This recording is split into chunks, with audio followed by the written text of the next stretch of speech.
इथे new recipe दाखवते, पण त्याआधी माझ्या चॅनलला सबस्क्राईब करा, लाईक करा, कमेंट्स करून सांगा की माझ्या रेसिपी तुम्हाला आवडतात. इथे कोथिंबीर घेतलेली आहे चिरून. इथे ओवा, जिरं, मिरच्या आणि लसूण घेतलेलं आहे. मिरच्या ह्या तिखटसर आहेत.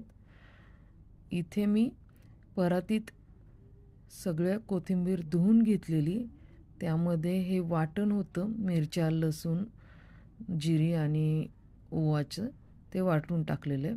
त्यानंतर हिंग टाकले, हळद टाकलेली आहे. इथे मीठ टाकलेलं आहे चवीनुसार, कमी पडलं तरी नंतर टाकता येतं. इथे जेवढी कोथिंबीर आहे तेवढीच ज्वारीचं पीठ घेतलेलं आहे. इथे तांदळाचं पीठ घेतलेलं आहे मी, 4 चमचे तांदळाचं पीठ घेतलेलं आहे. इथे डाळीचं पीठ घेतलेलं आहे, मोठे चमचे होते 4, ते 4 चमचे घेतलेले. इथे तुम्ही जाडसरही वडी करू शकता किंवा पातळसरही करू शकता. पातळसर केली की कुरकुरीत होती.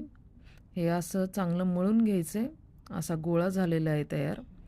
त्यानंतर ताटाला तेल लावायचं आहे पहिल्यांदी आणि त्याच ताटामध्ये व्यवस्थित थापून घ्यायची ही कोथिंबीर मिक्स केलेले जे आहे ते. हे असं उकडायला ठेवायचं कढईमध्ये 15 ते 20 मिनटं. पहिल्यांदा मोठा गॅस 5 मिनटं, मग छोट्या गॅसवर उकडून घ्यायची व्यवस्थित. झाकण लावून ठेवायचं. त्यानंतर ही झालेली आपली वडी रेडी.